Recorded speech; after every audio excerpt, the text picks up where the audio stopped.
Buse'nin sepetinden herkese merhaba. Bugün sizlere çiçekli bandana yapımını göstereceğim. Evet, internette ve YouTube'da çok fazla tarif var ama bu kadar kolayını gerçekten hiçbir yerde görmediniz.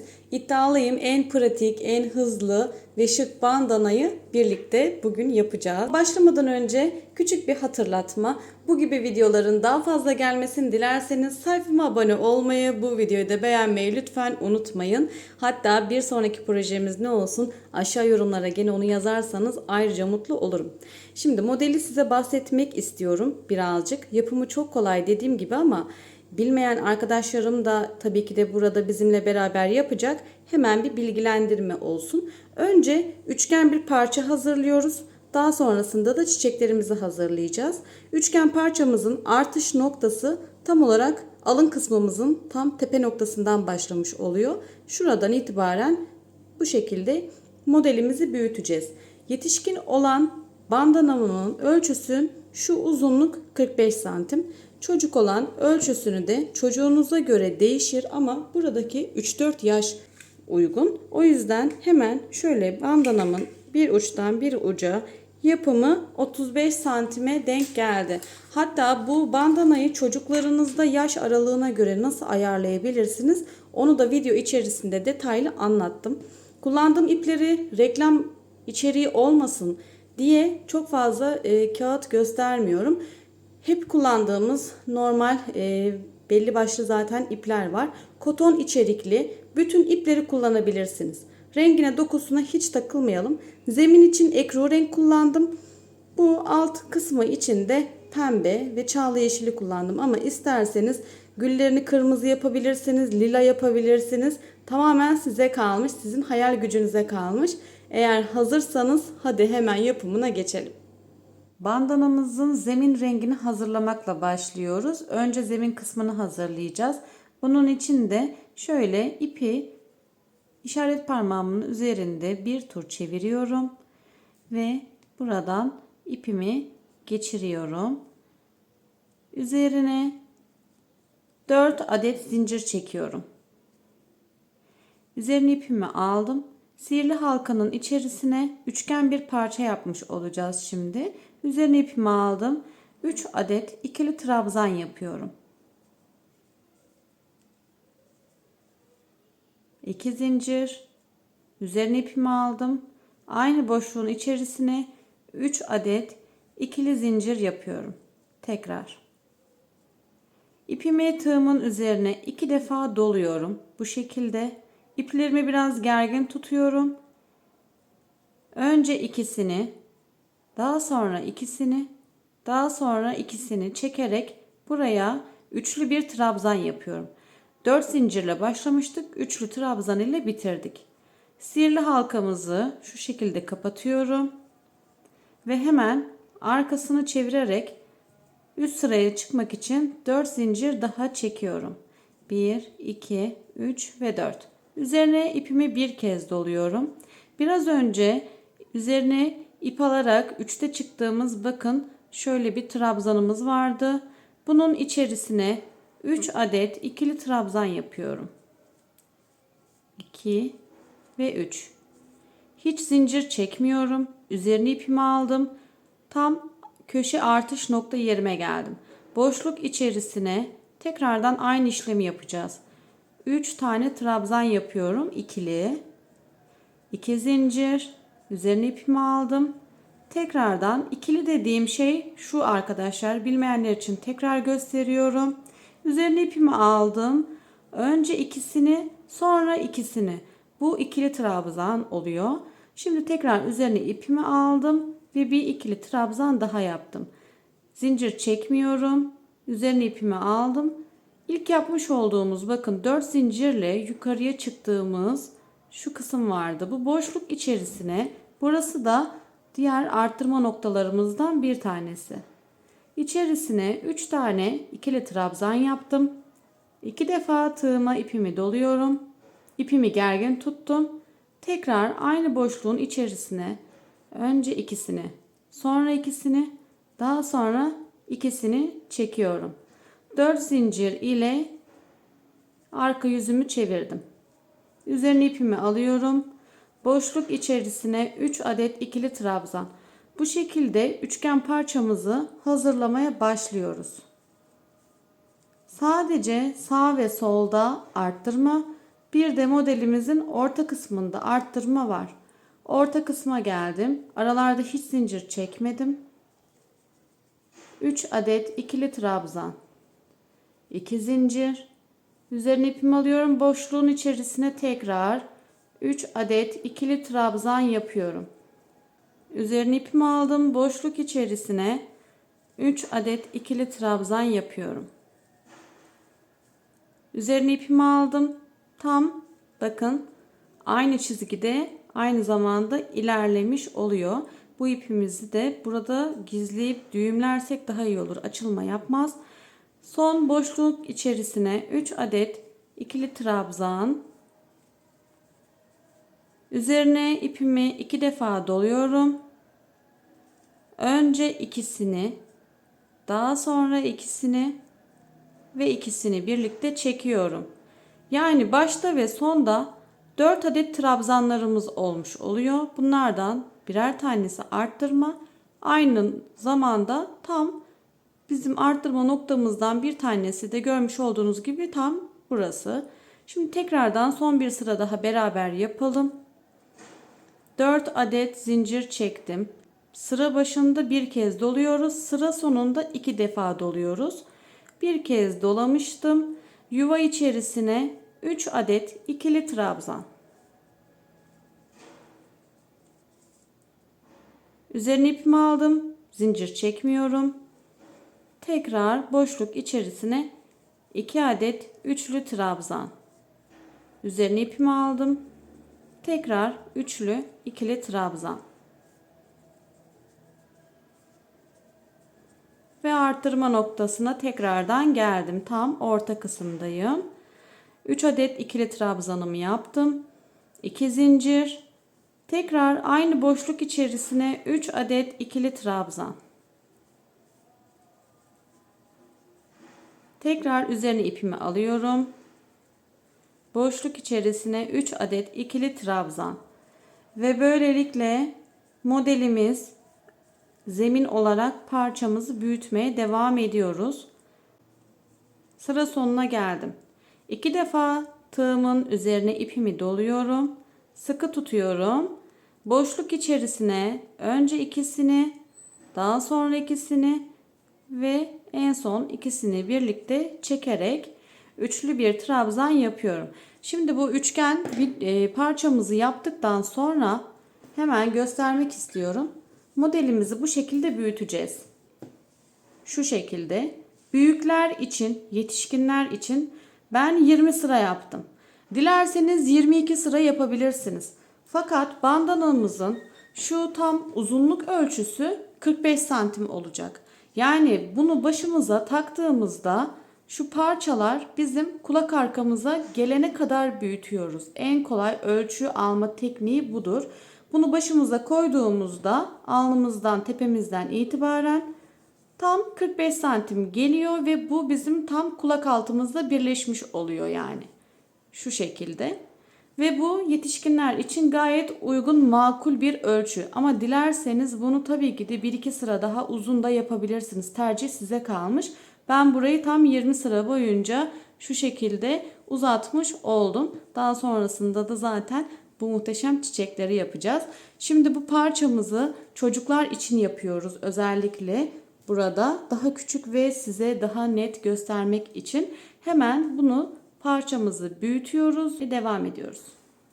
Çocuklar için ise 14 sıra ördüm. Benim için makul bir ölçüye gelmiş oldu. Yakınınızda ya da kendi çocuğunuza yapacaksanız büyükler için verdiğim ölçüyü çocuklar için de yapabilirsiniz. Bu ölçü takribi 3-4 yaş kadar bir çocuk baş çevresine uygun oldu. Ama çocuğunuz daha büyüktür. Dediğim gibi bunu örerek başına koyup kulak altına gelene kadar büyütmeye devam edebilirsiniz. Hemen çocuk için olanı ölçüsünü verecek olursam bir uçtan diğer uca 36 santim 37 santim civarında gelmiş oluyor. Şu aralığı da ölçecek olursak hemen gösterelim. Burası da 19 santim, 18,5 santim kadar bir ölçüye tekabül etmiş oldu. Şimdi bunu bu kısımda yaptıktan sonra dilerseniz bandananızın şu dallarını yaptığınız kısımdan alın kısmına yapabilirsiniz. Bağcıklarını o renkte yapabilirsiniz ya da ben beyazla devam ettim. Beyazla yapabilirsiniz. Bandanamızın bağcık kısmına gelecek olursak sıra başımıza kadar gösterdiğim şekilde ilerlettik ve büyüttük. Çocuk olduğu için 35 adet zincir çekiyorum. 35 adet çocuklar için bağlama bağcık kısmı yeterli oluyor. Ama yetişkinler için ise burasını 55 zincir üzerine kurdum arkadaşlar. Bunu da söylemeden geçmeyeyim. Yetişkinlerde 55 zincir, çocuklarda da 35 zinciri uygun gördüm. Dilerseniz 40 da yapabilirsiniz. Tabii ki de bu kısım tamamen sizin hayal gücünüze kalmış. Şimdi bütün ilmeklerimin içerisine sık iğne yaparak uç noktaya kadar geliyorum. Alın çevresini de sık iğne ile gideceğiz. Daha sonra tekrardan bir 35 zincir daha çekip onu da sık iğne yaparak işlemimizi tam şu köşe kısmında bitirmiş olacağız. Hemen hızlıca bütün zincir noktalarının içerisine birer adet sık iğne yapıyorum. 35 adet zincirimizi çekmiştik. Şöyle üzerine de sık iğnemizi gittik. Bakın bütün hepsine tığımızla batırarak bu şekilde yaptık. Elinizle düzelttiğinizde zaten o kıvırıklık düzelmiş oluyor. Şimdi alın kısmımıza geldik. Alın kısmımızda da her bir boşluk içerisine 3 adet sık iğne yapacağız. 3 adet sık iğne yaptım. Diğer boşluğun içerisine geçtim. Bu boşluğun içerisine 3 adet sık iğne. Sıradaki boşluğun içerisine 3 adet sık iğne yaparak sıra sonuna kadar devam ediyorum.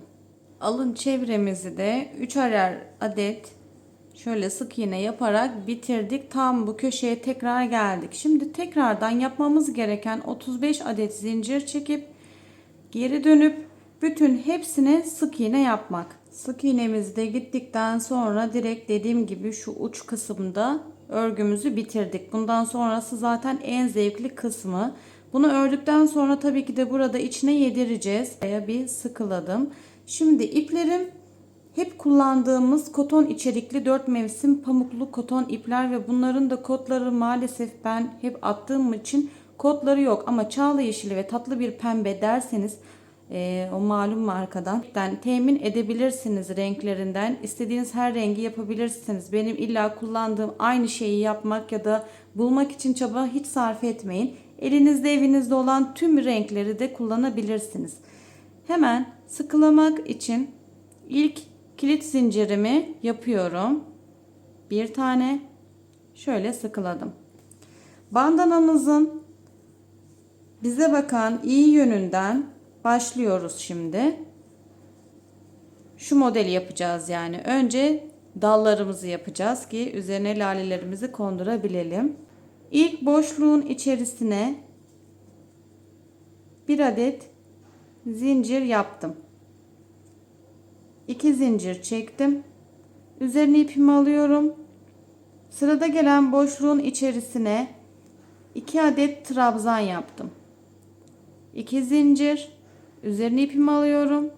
Tekrar aynı boşluk içerisine ikili trabzan. Hiç zincir çekmiyorum. Üzerine ipimi aldım. Sırada gelen boşluk içerisine ikili trabzan, 2 zincir.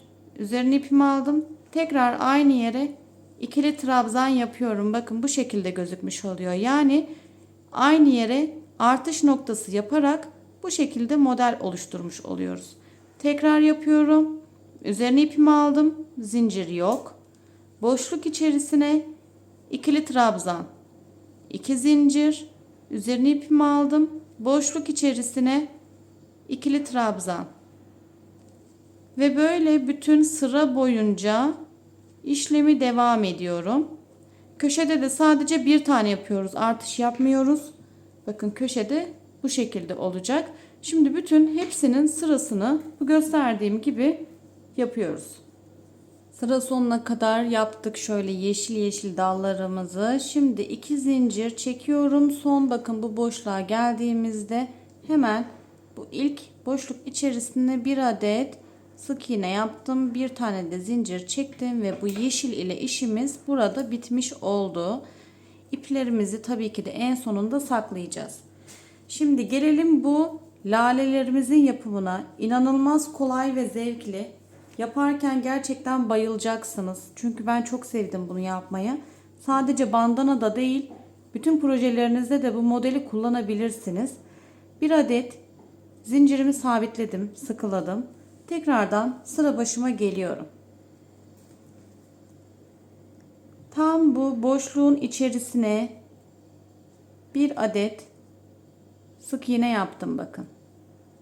Şöyle 2 tane zincir çekiyorum. Üzerine ipimi aldım. Yapmamız gereken şey şu. Tam bu boşluğun içerisine 2 zincirle boşluklarımızı yapmıştık. Bu artış noktaların içine trabzan yapacağız ilk önce. 6 adet trabzan yapıyorum. İkili. 3 4 5 6 tane yaptım. Tığımdan ipimi çıkardım. İlk yapmış olduğum trabzanımın tepesine tığımı geçiriyorum. İlmeğimi de tığıma geçirerek bakın şu parmağım arkasında buradan ilmeğimi kaydırdım. 3 adet zincir çekiyorum. Şurada bir boşluk olmuş oldu. Bakın bütün trabzanları birleştirince bu trabzanın içerisinden giriyorum. Arkadan çıktım. Buraya sabitledim. 3 zincir çekiyorum. Aynı işlem tekrar. Umarım net gözüküyordur. Tekrardan bakın şu boşluğun içerisinden tığımı giriyorum. Buraya sıkıladım. 3 tane yapıyoruz. 3. zincirimi çektim. Tekrar aynı yere yaptım. 2 adet zincir çekiyorum. Bu boşluğun içerisine sabitledim. Bu kadar. 2 zincir çekiyorum. Tekrar üzerine ipimi aldım. Boşluk içerisine 6 adet ikili trabzan yapıyoruz. Tekrar.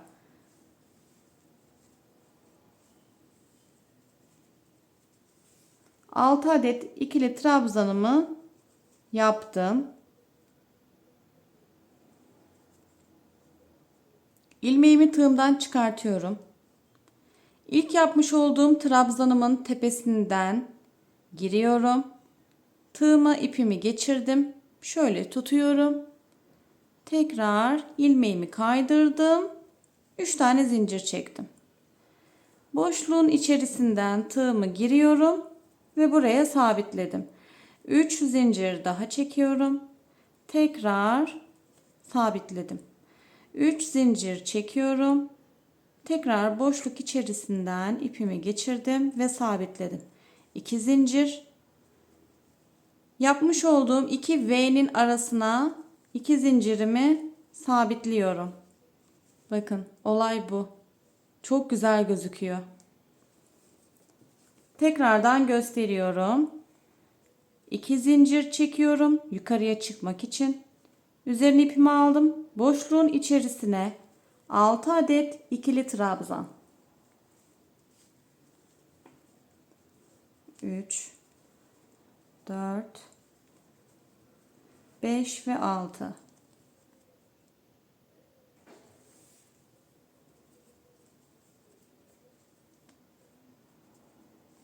Alt adet trabzanımı yaptım. Tığımı biraz uzatıyorum, ipini çıkardım. Yapmış olduğum ilk trabzan tepesine giriyorum. İpimi geçirdim. Şöyle bir boşluk yaratarak kapattım ve 3 zincir. Yapmış olduğum boşluğun içerisine tekrardan giriyorum. Tekrar 3 zincir. Boşluk var bakın, dikkat ettiyseniz bu boşluğun içerisinden sabitledim. 3 zincir. Tekrar boşluğun içerisinden ipimi geçiriyorum. Sabitlemek için 2 zincir. Tam bu boşluğun arasına sabitliyorum. Bu şekilde. Şimdi bunu işlem bitene kadar bütün sıra boyunca devam ediyoruz ta ki buraya kadar ve bandanalarımız hazır. Yapımı çok kolay ve eğlenceli. Özellikle bu çiçek kısmını yaptıkça insan daha böyle bir motive oluyor diye düşünüyorum. Örmeye devam ediyorum. Sıra sonuna kadar yaptık. Bakın bu şekilde gözüküyor. Şimdiden ellerinize, emeğinize sağlık. Harika oldu bence. Hepimiz çok güzel işler yaptık. Son olan şöyle çiçeğimi de hemen buraya yapıp bitirmek istiyorum artık. Annesine ve kuzusuna ya da tek olarak nasıl isterseniz öyle yapabilirsiniz. Yapımı bu kadar kolaydı. İsterseniz tek yapabilirsiniz. Dediğim gibi yetişkinlerde 45 santim, çocuklarda ise vermiş olduğum ölçüler belliydi. Çocuğunuzun başına taktığınızda her iki ucu kulağının altına gelene kadar büyütüyorsunuz. Sadece bundan ibaret. Son iki zincirimi de çektim. Şöyle sıramın sonuna yeşil olan yere bir adet sıkılama zincirimi de yaparak ipimi kesiyorum. Bu ipimizi zaten daha sonra saklayacağız. Bakın hemen göstereyim şöyle. Çok güzel oldu bence. Nasıl olmuş? Aşağı yorumlara muhakkak yazın. Birazcık motive olalım bence. Bu gibi videoların daha fazla gelmesini dilerseniz sayfama abone olmayı, bu videoyu da beğenmeyi lütfen unutmayın. Burada harika işler yapacağımıza inanıyorum. Bir sonraki projemiz ne olsun, hatta onu da aşağıya yazarsanız ayrıca mutlu olurum. İzlediğiniz için teşekkürler.